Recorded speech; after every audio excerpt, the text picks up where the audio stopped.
खेती कानूनां ਨੂੰ ਲੈ ਕੇ किसान संघर्ष लगातार तेज कर रहे हैं। केंद्र ने कानूनां ਨੂੰ ना रद्द करने का अपना अड़ियल रवैया अपनाया होया है तो किसानों का कहना है कि वो खेती के तिन्ने कानूनां ਨੂੰ रद्द करवा के ही पिछे मुड़नगे।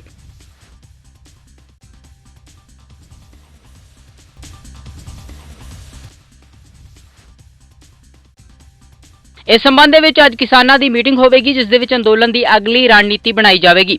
किसानों का कहना है कि शांतमई अंदोलन लगातार करते रहेंगे तो केंद्र नूं कानून वापस करने के लिए मजबूर कर देंगे।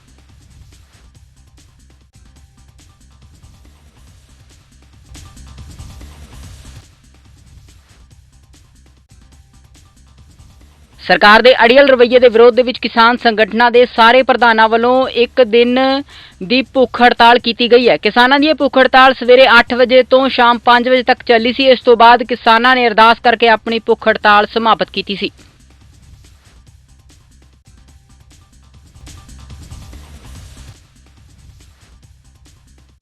किसानों का दिल्ली जाने का सिलसिला लगातार जारी है। इस तहत दिल्ली नूं जाते समय किसानों ने कांग्रेस पार्टी का खूब निशाना साधा है। उन्होंने कहा कि शंभू बार्डर से कांग्रेस वालों की गई रोस रैली का कोई फायदा नहीं होगा।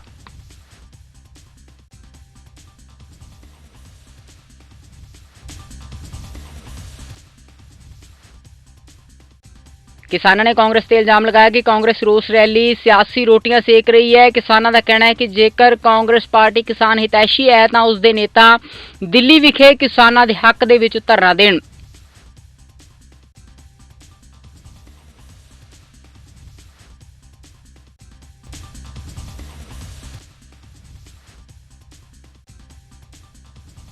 दस दिए कि कांग्रेस पार्टी वालों बीते दिन किसानों के हक दे शंभू बार्डर से एक रैली की गई थी जिस दे विच पार्टी के कई वड्डे आगू शामिल हुए सन।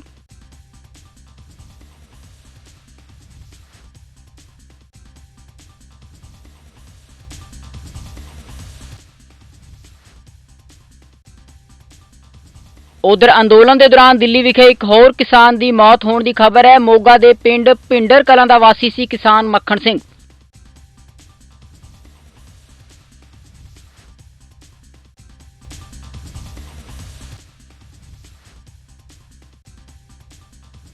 जानकारी मुताबिक मृतक किसान कल ही दिल्ली पहुंचा सी। कुंडली बाडल ते एक किसान धरना दे रहा सी जिथे दिल का दौरा पैण दे नाल उसकी मौत हो गई।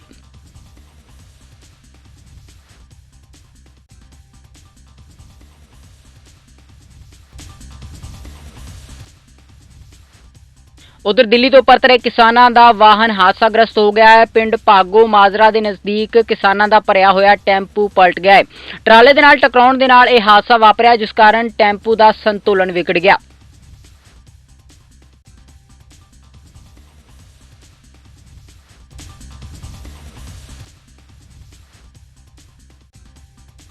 इस हादसे दे विच 2 किसानों की मौके ते मौत हो गई है जबकि 8 किसान गंभीर रूप दे विच जख्मी हुए ने। जख्मियों नूं चंडीगढ़ के सैक्टर 32 के हस्पताल दे विच दाखिल करवाया गया है।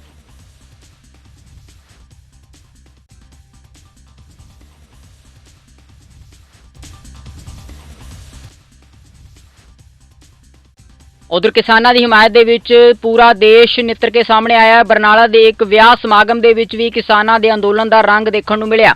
बरनाला के पिंड आलीके दे विच खेती कानूनां के विरोध दे विच जागो कढ़ी गई।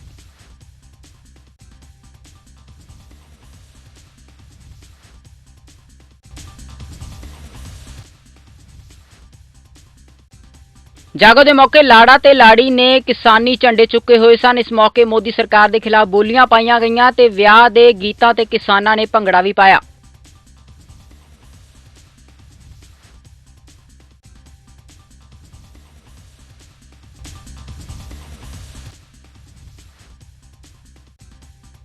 आम आदमी पार्टी वालों किसानों के हक दे विच दिल्ली विच एक वड्डी रैली की गई। इस दे विच दिल्ली के सीएम अरविंद केजरीवाल भी शामिल हुए। उन्होंने कहा कि आप शुरू तो ही किसानों के हक दे विच है।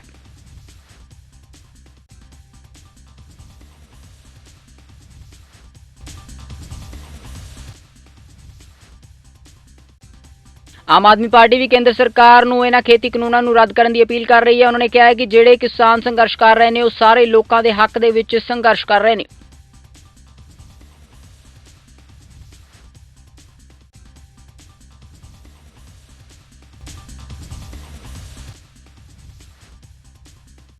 ਕਿਸਾਨਾਂ ਦੇ ਇਸ ਅੰਦੋਲਨ ਨੂੰ ਗਾਇਕਾਂ ਤੇ ਕਲਾਕਾਰਾਂ ਦਾ ਵੀ ਸਾਥ ਮਿਲ ਰਿਹਾ ਹੈ। ਇਸੇ ਦੇ ਤਹਿਤ ਨੂਰਾ ਭੈਣਾਂ ਨੇ ਕਿਸਾਨੀ ਅੰਦੋਲਨ ਨੂੰ ਸਮਰਥਨ ਦਿੱਤਾ ਹੈ।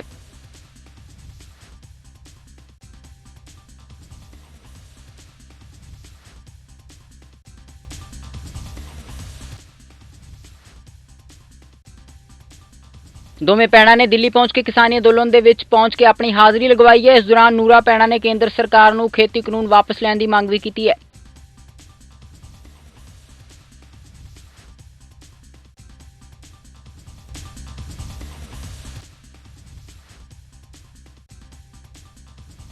ਉਧਰ ਅੰਮ੍ਰਿਤਸਰ ਦੇ ਵਿੱਚ ਕਿਸਾਨਾਂ ਦੇ ਸਮਰਥਨ ਦੇ ਵਿੱਚ ਇੱਕ ਰੈਲੀ ਕੱਢੀ ਗਈ। ਸ਼੍ਰੋਮਣੀ ਅਕਾਲੀ ਦਲ ਵੱਲੋਂ ਇਸ ਰੈਲੀ ਦਾ ਪ੍ਰਬੰਧ ਕੀਤਾ ਗਿਆ।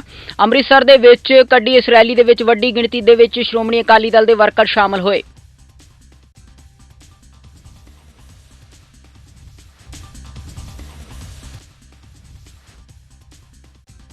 ਇਸ ਰੈਲੀ ਦੇ ਮੌਕੇ ਪਾਰਟੀ ਪ੍ਰਧਾਨ ਸੁਖਬੀਰ ਸਿੰਘ ਬਾਦਲ ਨੇ ਸੰਗਤਾਂ ਨੂੰ ਸੰਬੋਧਨ ਕੀਤਾ। ਇਸ ਮੌਕੇ ਹਰਸਿਮਰਤ ਕੌਰ ਬਾਦਲ ਵੀ ਮੌਜੂਦ ਸਨ। ਇਸ ਮੌਕੇ ਖੇਤੀ ਕਾਨੂੰਨਾਂ ਨੂੰ ਰੱਦ ਕਰਨ ਦੀ ਮੰਗ ਵੀ ਕੀਤੀ ਗਈ।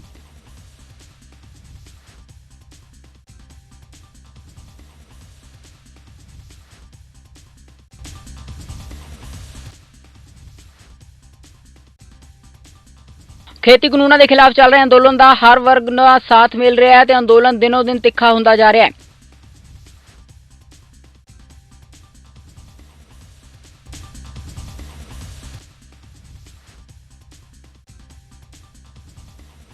ਲੋਕਾਂ ਦੇ ਵਿੱਚ ਅੰਦੋਲਨ ਨੂੰ ਲੈ ਕੇ ਇੰਨਾ ਜੋਸ਼ ਹੈ ਕਿ ਸੰਗਰੂਰ ਤੋਂ ਕੇਵਲ ਸਿੰਘ ਨਾਂ ਦਾ ਇੱਕ ਵਿਅਕਤੀ ਸਾਈਕਲ ਤੇ ਹੀ ਦਿੱਲੀ ਪਹੁੰਚ ਗਿਆ। ਉਹ ਕਿਸਾਨੀ ਅੰਦੋਲਨ ਨੂੰ ਆਪਣਾ ਸਮਰਥਨ ਦੇਣ ਦੇ ਲਈ ਆਇਆ। ਕੇਵਲ ਸਿੰਘ ਦਾ ਕਹਿਣਾ ਹੈ ਕਿ ਕਿਸਾਨ ਇਹ ਜੰਗ ਜਿੱਤ ਕੇ ਹੀ ਪੰਜਾਬ ਵਾਪਸ ਪਰਤਣਗੇ।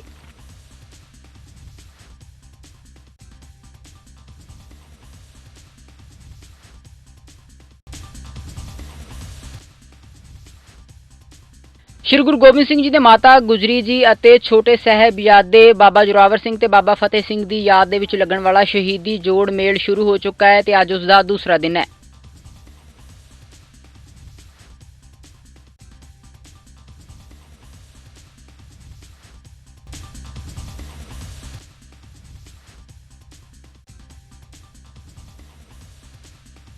ਇਸ ਸਮਾਗਮ ਦਸ਼ਮੇਸ਼ ਪਿਤਾ ਦੇ ਪਰਿਵਾਰ ਵਿਛੋੜੇ ਨੂੰ ਸਮਰਪਿਤ ਹੈ। ਗੁਰਦੁਆਰਾ ਸ਼੍ਰੀ ਪਰਿਵਾਰ ਵਿਛੋੜਾ ਦੇ ਵਿੱਚ ਧਾਰਮਿਕ ਜੋੜ ਮੇਲ ਦਾ ਅੱਜ ਦੂਜਾ ਦਿਨ ਹੈ।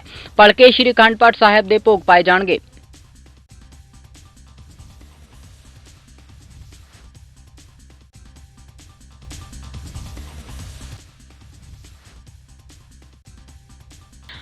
ਉਧਰ ਸਬ ਡਿਵੀਜ਼ਨ ਤਲਵੰਡੀ ਸਾਬੋ ਦੇ ਪਿੰਡ ਤਿਉਣਾ ਪੁਜ਼ਾਰੀਆਂ ਦੇ ਰਜਵਾਹੇ ਦੇ ਵਿੱਚ ਪਾੜ ਪੈ ਗਿਆ, ਜਿਸ ਕਾਰਨ ਕਿਸਾਨ ਮੁਸ਼ਕਿਲ ਦਾ ਸਾਹਮਣਾ ਕਰ ਰਹੇ ਨੇ।